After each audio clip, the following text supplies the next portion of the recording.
افغان کډوال د 1983 د کراچۍ ښار نه شاوخوا 10 میله شمال طرف ته د سوپر هایوې په غاړه په یو سپیره دښته کې میشت دي.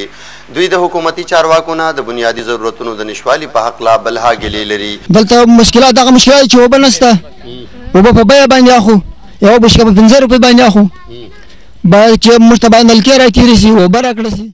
ولې چې نه دلته د ماشومانو د زده کړې لپاره سرکاري ښوونځي شته، نه د علاج معالجې لپاره روغتون او نه د پاکو اوبو څه انتظام شته.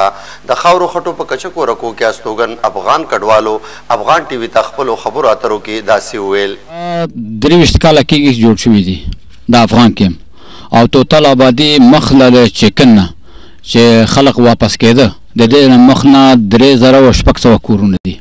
د تعلیم سهولت نشته او د هسپتالو سهولت نشته.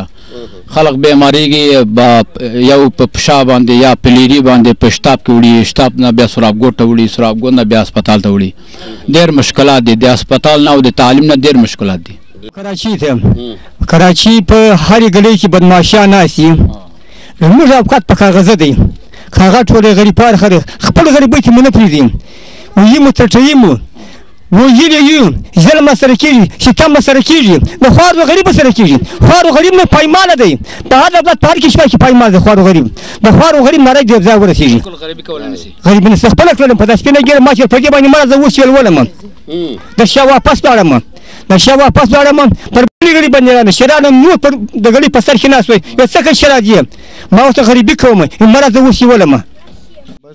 مشکلات داسې دی، بېروزګاري دی، بېروزګاري ډېر زیاته سوې دی، خلک دي شکار سوی دی د بېروزګاري کې.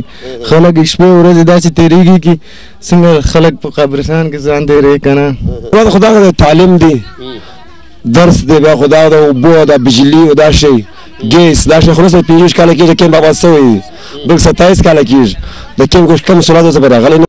د ژوند د بنیادي ضرورتونو نه محروم افغان کډوال د نړیوال او افغان حکومتونو د ژمنو د پوره کېدو په هیله د یو شمېر ستونزو سره لاس و ګرېوان ژوند کوي. حبیب الله امدد، افغان ټي وي، پاکستان، کراچي.